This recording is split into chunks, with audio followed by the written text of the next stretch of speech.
అసలు బండి సంజయ్ గారి కొడుకుని కాపాడుతున్నది ఎవరు? ఏం సెక్షన్లు పెట్టిండ్రు? ఏంది? నిన్న ఏం జరిగింది మొత్తం చెప్తా. నిన్న మధ్యాహ్నం సమయంలో బండి సంజయ్ గారి కొడుకు మధ్యంతర బెయిలు రావాలని ఓ పిటిషన్ వేసిండు. దానికంటే ముందు అసలు ఏం సెక్షన్లు పెట్టినో చూద్దాం. ఫస్ట్ ఇన్ఫర్మేషన్ రిపోర్ట్ల పేట్ బషీర్బాగు, డిస్టిక్ సైబరాబాదు, 2026 8వ తారీఖు 5వ నెల ఈరోజు పెట్టిండ్రు. ఎఫ్ఐఆర్ నెంబర్ వచ్చేసి 684/2026 శుక్రవారం రోజు పెట్టిండ్రు. ఇక సెక్షన్స్ వచ్చేసి 74, 75 BNS 11 red with file 12 POCSO act 2012. ఇగో ఈ కేసులు పెట్టిండ్రు. ఈ కేసులు తలగొట్టుకునే దానికి కూడా పనికిరావు ఈ కేసులు. ఇప్పుడు అసలు అమ్మాయి పెట్టింది ఏంది కేసు?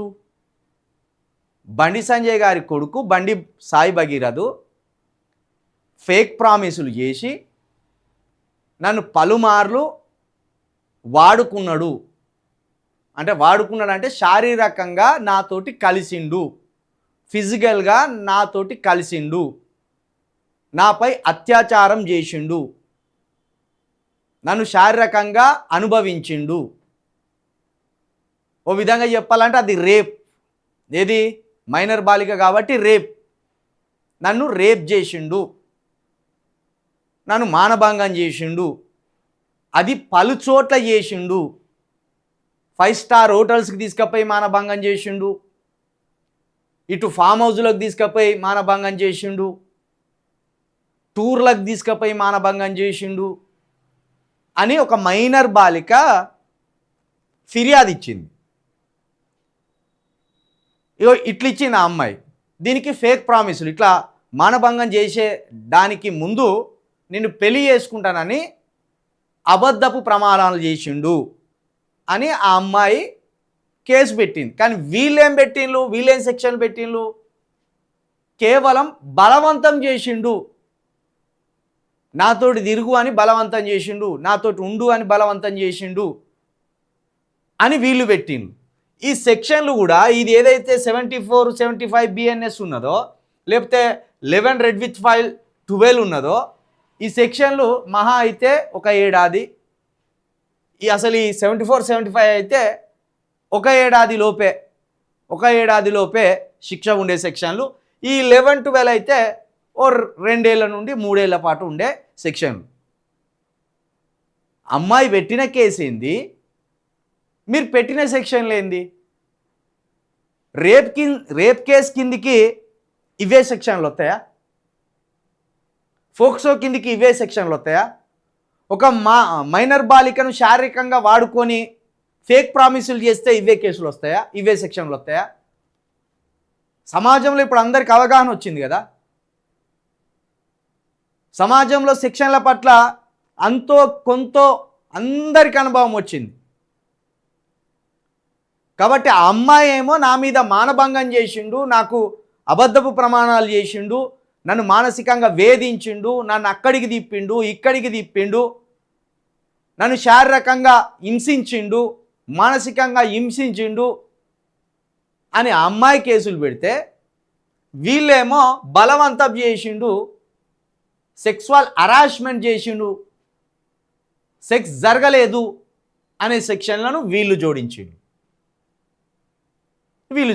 అంటే కేసు ఏమాత్రం తీవ్రత లేకుండా 1-2 సంవత్సరాల లోపు మాత్రమే వీగిపోయేలాగున వీళ్ళు పెట్టిండు. మరి దీనికి సహకరించింది ఎవరు? రాష్ట్ర ప్రభుత్వం సహకరించినట్టు కనబడతలేదా ఇక్కడ? రాష్ట్ర ప్రభుత్వం సహకరిస్తేనే పాపం పోలీసు వారు ఆ ఒత్తిడికి భయపడి, ఆ ఒత్తిడికి లొంగిపోయి కేసుల తీవ్రతను తగ్గించి, సెక్షన్లు తగ్గించి ఇటువంటి కేసులు పెట్టిండు. ఇప్పుడు ఒకవేళ అమ్మాయి ఏం చెప్పిందో నమోదు చేసుకోకుండా ఇట్లా సెక్షన్లు పెట్టుడేంది? ఆ అమ్మాయి నా మీద అత్యాచారం జరిగింది అని చెప్తాను. అత్యాచారం జరిగితే ఏం కేసులు పెట్టాలి? ఫోక్సోలో 20 సంవత్సరాల పైనుండే కేసులు పెడతారు. 20 సంవత్సరాల పైనుండే కేసులు పెడతారు. ఇప్పుడు ఇవి నెత్తి కొట్టుకోవడానికి కూడా పనికిరావు. ఇట్లా పోగానే అట్లా మధ్యంతర బెయిల్ వస్తుంది. 99% ఈ కేసులలో ఈ సెక్షన్స్లలో బెయిల్ వస్తుంది, మధ్యంతర బెయిల్ వస్తుంది. రేపు కనుక ఈ సెక్షన్లను ఆల్టరేషన్ చేయకపోతే ఖచ్చితంగా రేపు బండి సంజయ్ గారి కొడుకు బెయిల్ వస్తుంది, మధ్యంతర బెయిల్ వస్తుంది. అసలు ఒకవేళ ఈ సెక్షన్లు ఎందుకు పెట్టిందో ముందు పోలీసు వారు ఆలోచించుకోవాలి.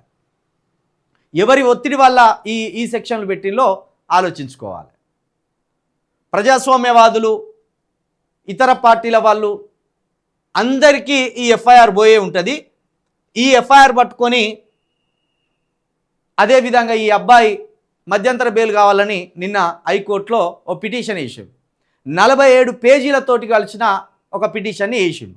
దాంట్లో అమ్మాయి ఈయనను కావాలనుకున్నట్టుగా, ఈయనే అమ్మాయి వద్దనుకున్నట్టుగా ఉన్న మెసేజ్లను అక్కడ కోర్టు వారికి సమర్పించే ప్రయత్నం చేసినట్టు సమాచారం బయటికి వస్తున్నది. కాబట్టి ముందు ఈ సెక్షన్లు అనేటివి ఏమాత్రం సరిపోవు. ఆ అమ్మాయి పెట్టిన ఫిర్యాదుకి ఈ సెక్షన్లు ఏమాత్రం సరిపోవు. ఈ సెక్షన్ల వల్ల అమ్మాయికి జరిగే న్యాయం కూడా ఏమీ ఉండదు. ఇవి కేవలము మేము బండి సంజయ్ గారి కొడుకు మీద కేసు ఫైల్ చేసినామంటే కేసు ఫైల్ చేసినాం అని చేతులు దులుపుకునే ప్రయత్నంలో భాగంగా పెట్టిన సెక్షన్లు కేసు. అందరూ ఇట్లనే ఫోక్సో కేసులో ఇరుక్కున్న అందరికీ ఇవే సెక్షన్లు పెడతానా? మీరు పోలీసు వారిని అడగదలుచుకున్నాం, మేము ప్రభుత్వాన్ని అడగదలుచుకున్నాం. ఫోక్సో కేసులో నిందితులుగా చేర్చబడ్డ ప్రతి ఒక్కరికి ఇవే సెక్షన్లు పెడుతున్నారా? మామూలుగా అయితే సెక్షన్ 6, సెక్షన్ 5 ఇవి పెడతారు. 20 సంవత్సరాలు 25 సంవత్సరాలు శిక్ష పడే సెక్షన్లు పెడతారు.